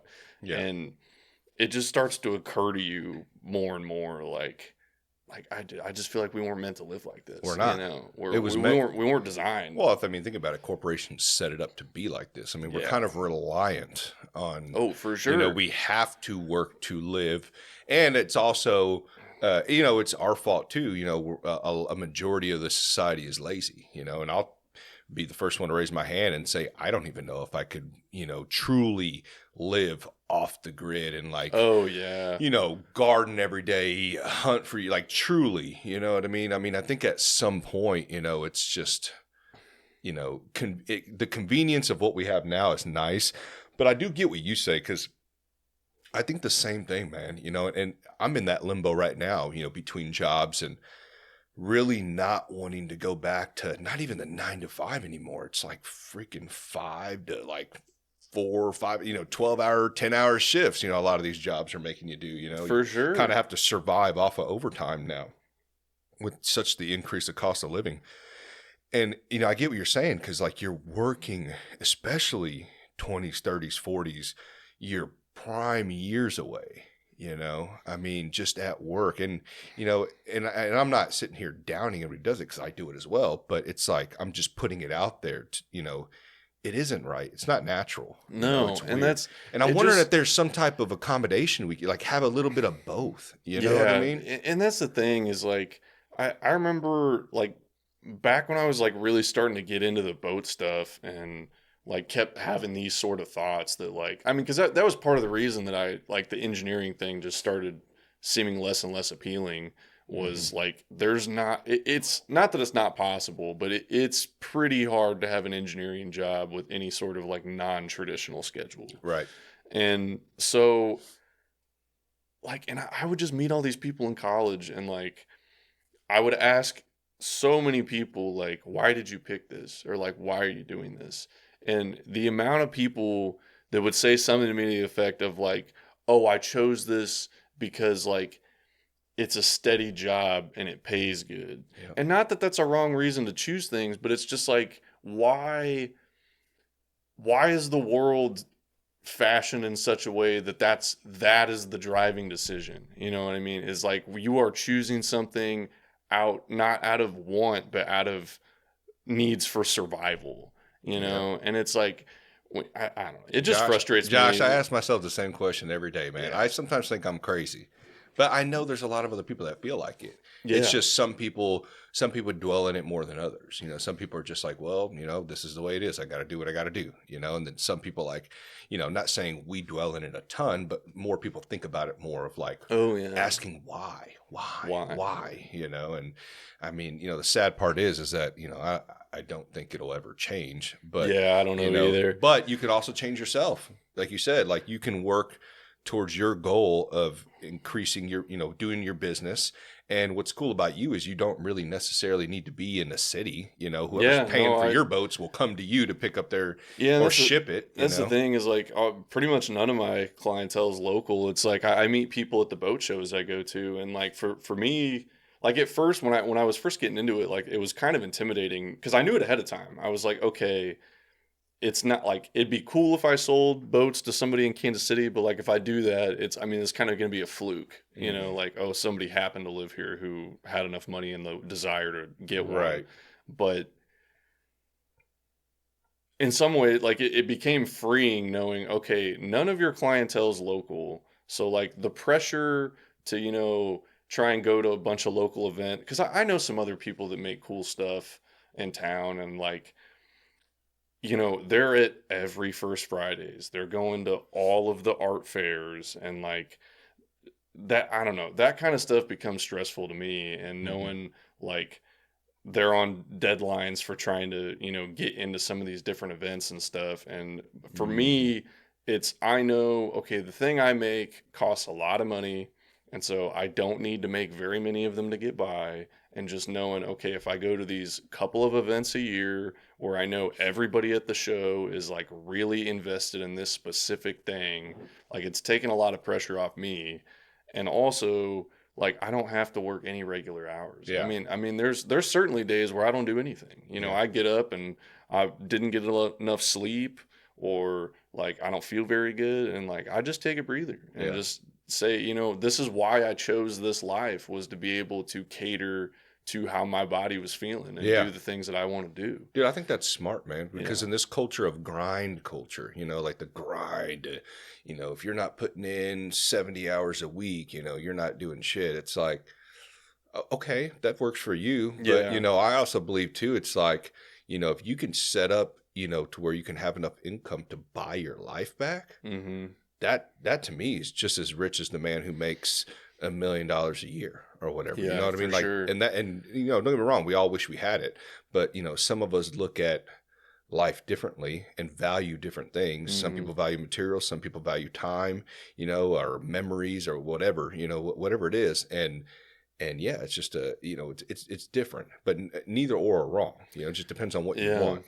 Well, and that was the thing that actually got me to quit was I quit. I had an engineering job for about a year and a half when I moved back here, and the thing that got me to quit was I'd been holding out for this promotion, and I was like, okay, because I'd been putting in more hours than I really wanted to. I wasn't super liking what I was doing, um, but I was in line for this big promotion, and I was like, okay, I'm gonna get this next paycheck, and like it's all gonna be worth it. And I finally, like 6 months went by, and I got the promotion, and literally I got my first paycheck, and not only did I not feel different, I felt like worse. I was like, man, it's still not worth it. And Yeah. so like now, I mean, I make less than half of what I did uh, when I was a full-time engineer, and like, but to me, But the you half feel of my better. salary that I don't have anymore, like mentally, it's just I spent that to get my life back Yeah, and your just stress went live. away with half that Oh yeah, salary. You're oh yeah. miserable, like the depression you felt like having, oh,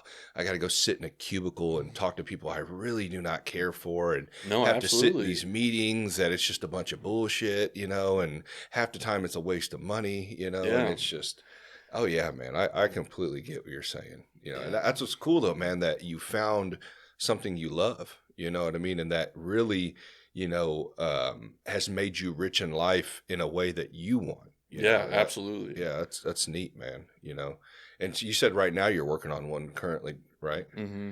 How long does that like what's kind of, you could summarize like kind of the setup from beginning to end? Like, how do you walk into your garage?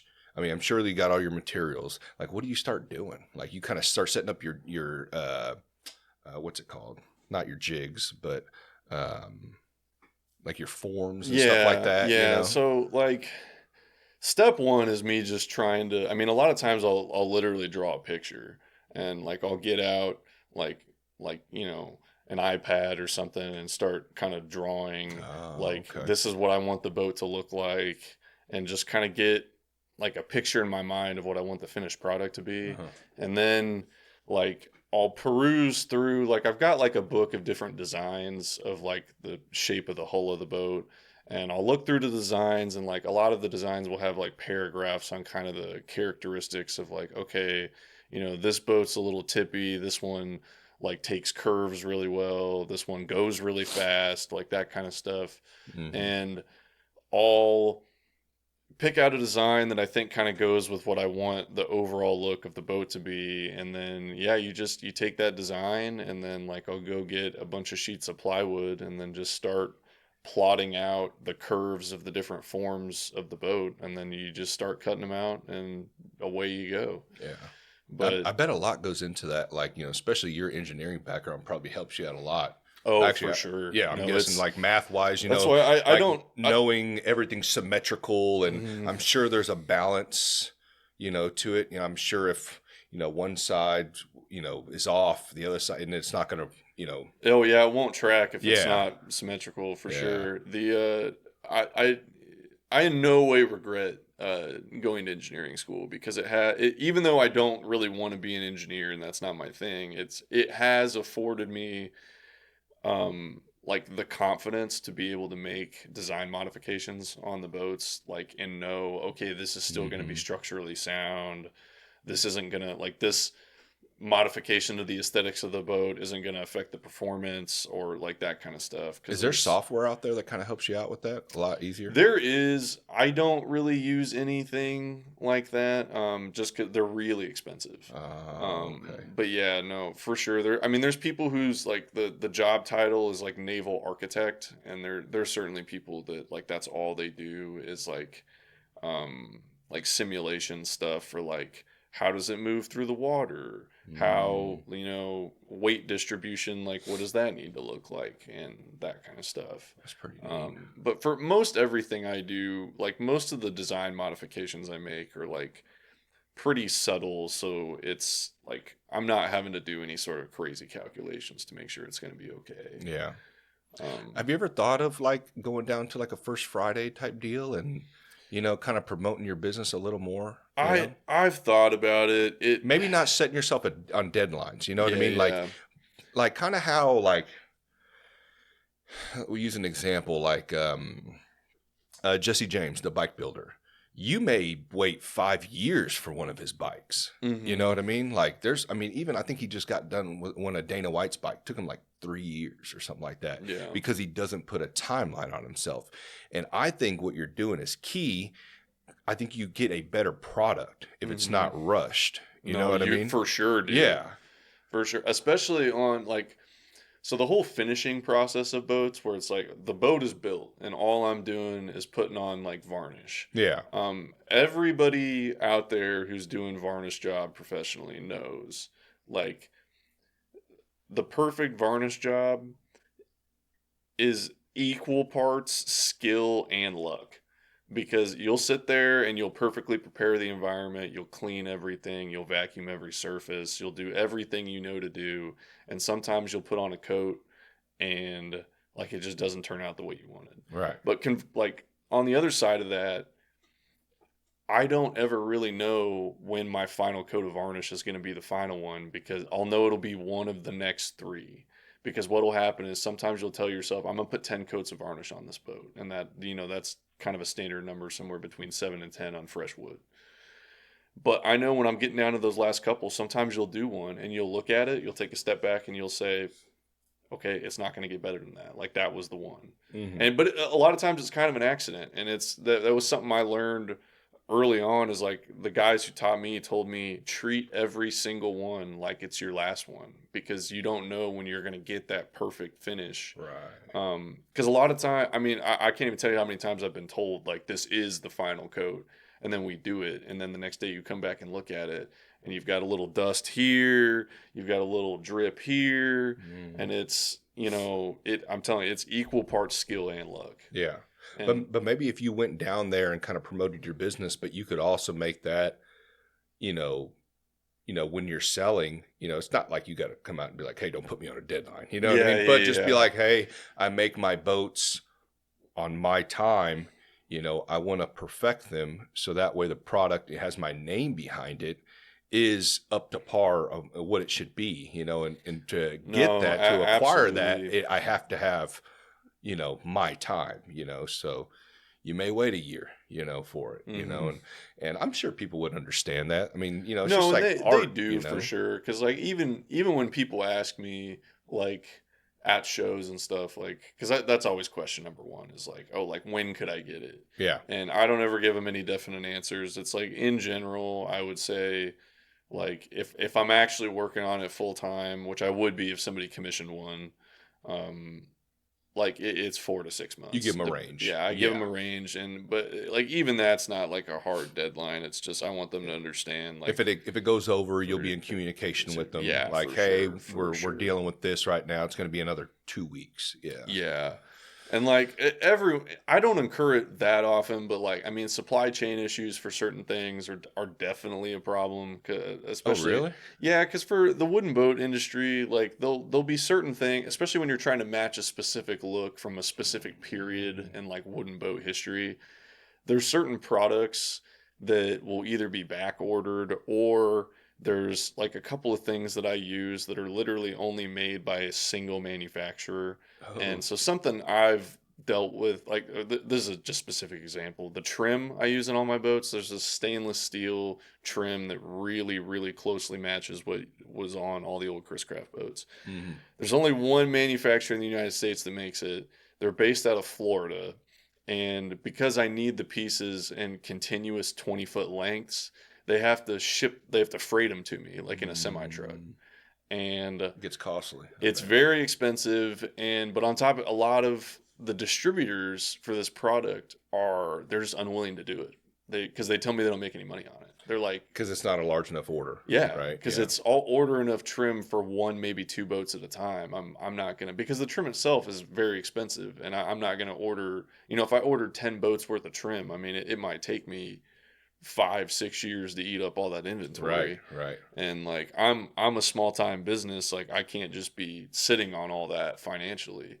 And so I wonder if you've looked around some of the metal shops here in Kansas City. I wonder if they could start, one, because I know, I come from the machining background, so, and I know a lot of shops, it may be costly, but I could see it probably being cheaper than going to Florida for it, having it here, a one-time job, like, hey, like, even when I was working in shops, sometimes we'd have an order that would only come around once a year, and some of these small local shops, they'll do that. So you may want to look at that. I don't know if maybe you have to have specific equipment or whatever, but I'm sure we've got shops around here that do that. I've thought about doing that, like going to like a custom fabricator or so. I just haven't explored it a ton.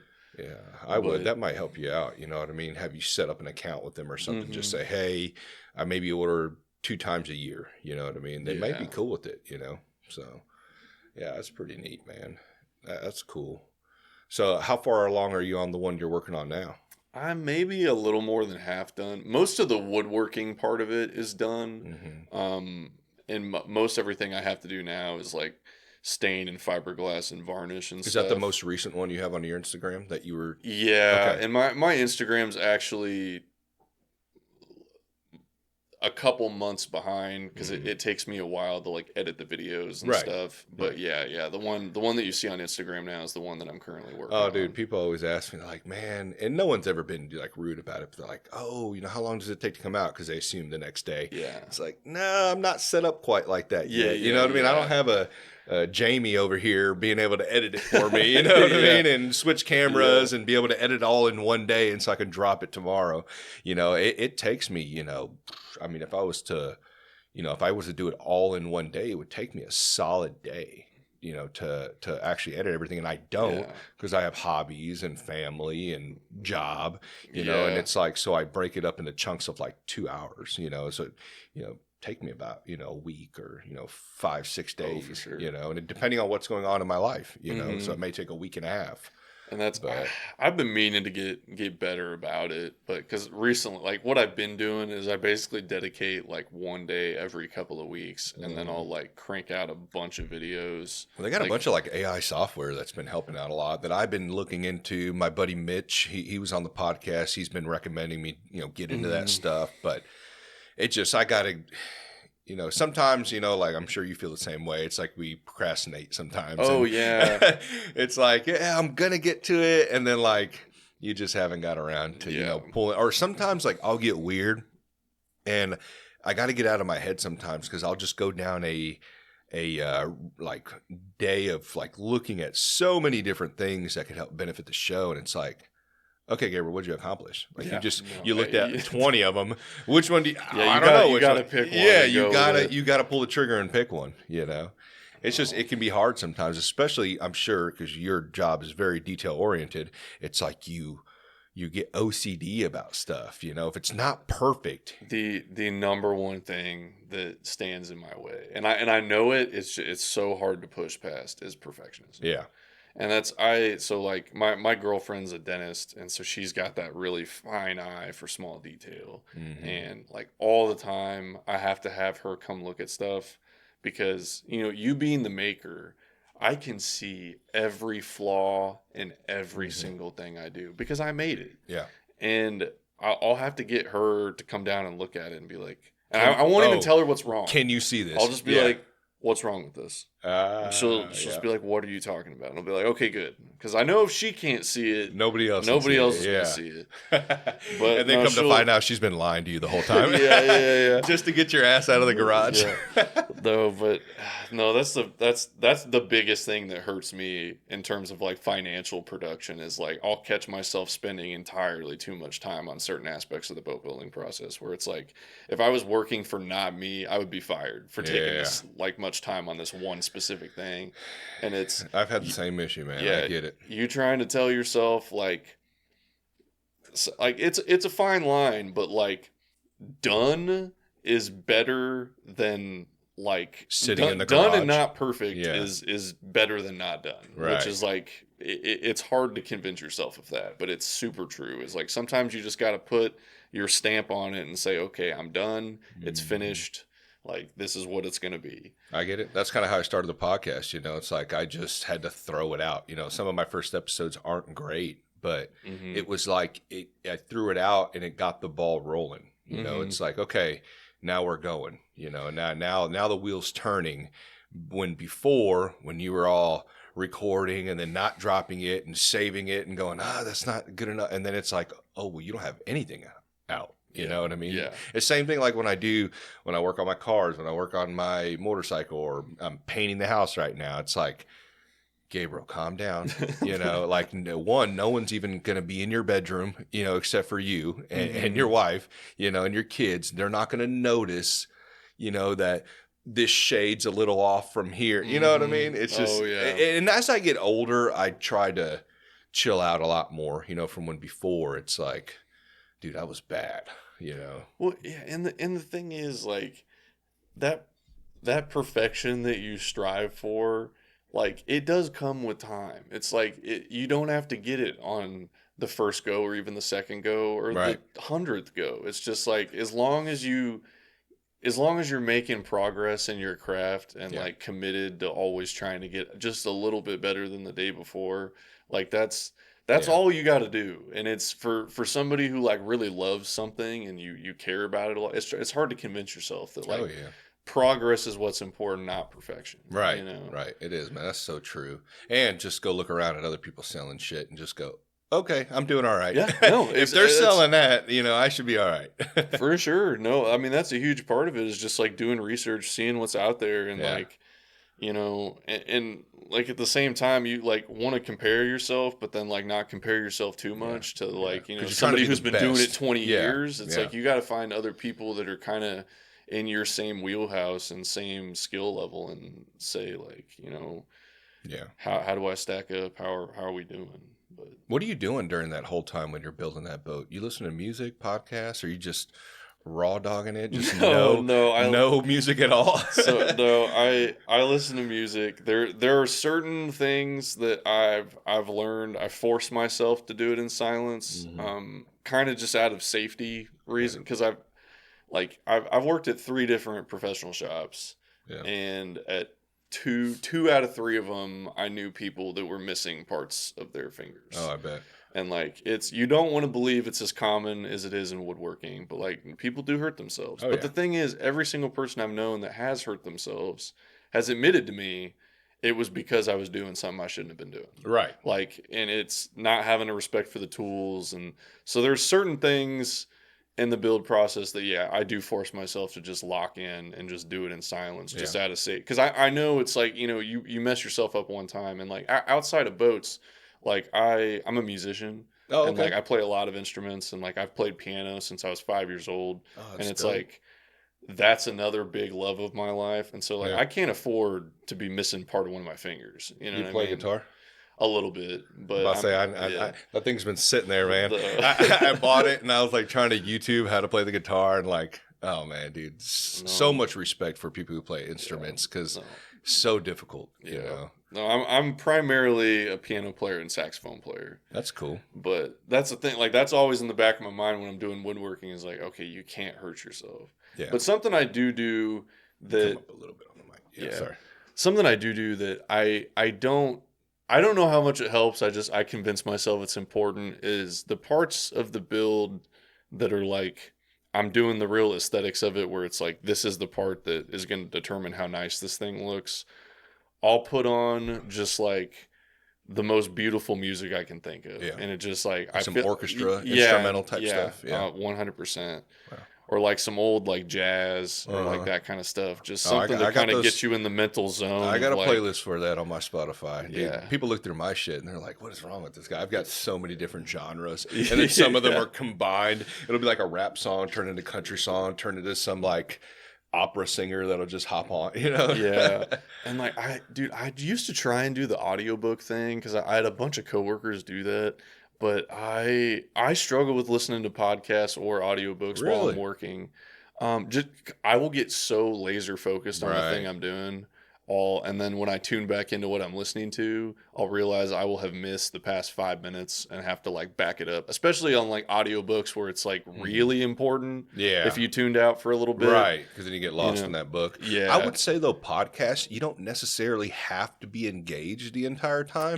Because like I use it as, and that's why I got into it so much. It's because I just got tired of listening to music for so long, and it was just nice conversation in the background. Oh, for sure. So I would tune out sometimes, if it had no interest at all. But then there would be a gem in there, and I would learn something. I'd be like, oh shit, I didn't know that, and I'd go look into it, just in case it's not true, and kind of research into that, or it's just like my work can be so isolating at times. It's like nice to just hear other people around having, you kind of feel like they're around you and you're listening to them, you know what I mean? Just have a cool conversation.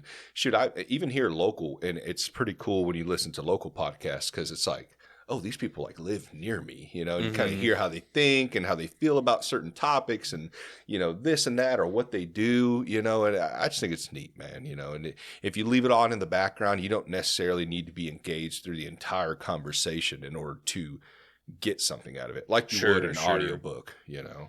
So you miss a couple of pages, you know, or a whole chapter out of an audiobook, you know, you might be a little lost. Yeah, So, yeah.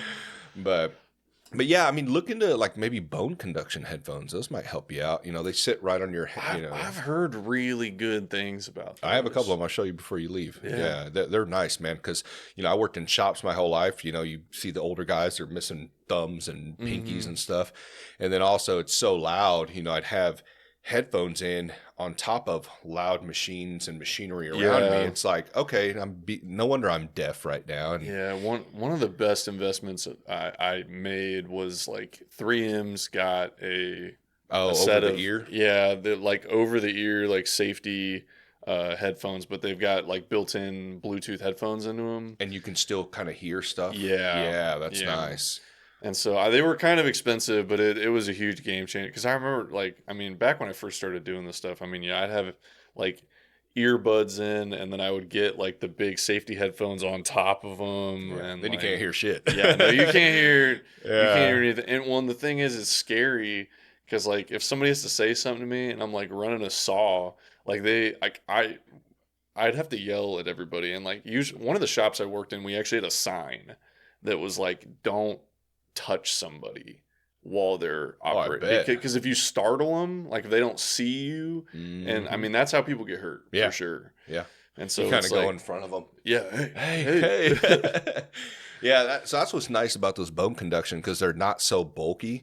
You know, those are nice too, but these were nice. They just went right over my temple, and then I could have the 3M earplugs in. So it was like my volume was only at like that much, to where before it was at max volume. Yeah, no, that's huge. Yeah, so it was huge. nice, man. But yeah, man. Do you have any other projects or anything else coming up? No, I don't think so. I mean, it's just this boat I've been working on, getting ready. Where's that going?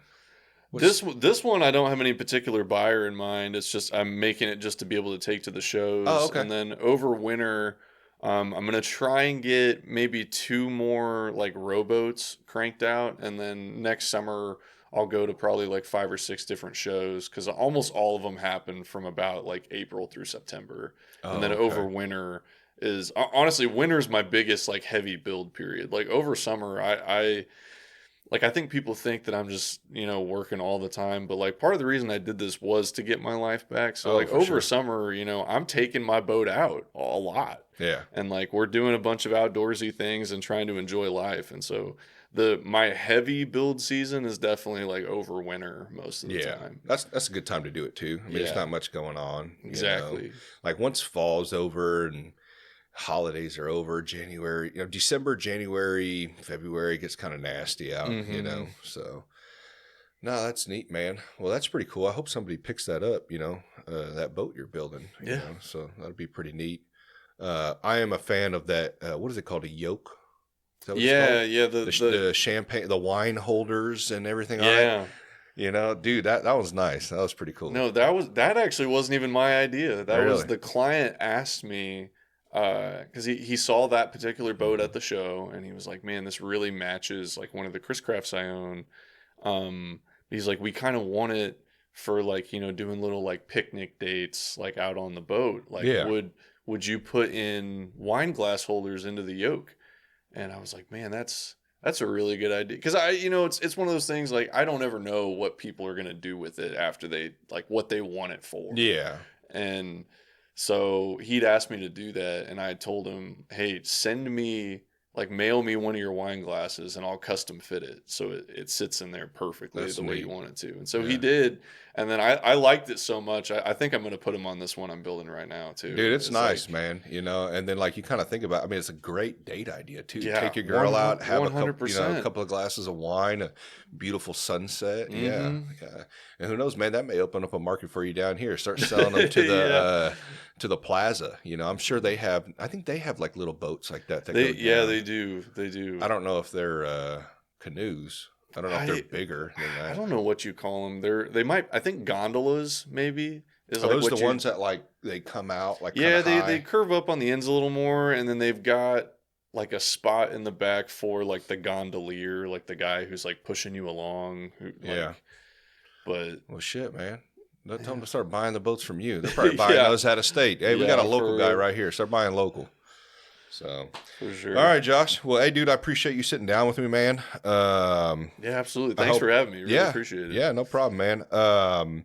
It's what is it again? Harp Boat Shop. Harp Boat Shop. You're on Instagram. You're on everything, right? Yep. You know, Yep, on So everything. go check them out. So, thanks, man. Thanks so much.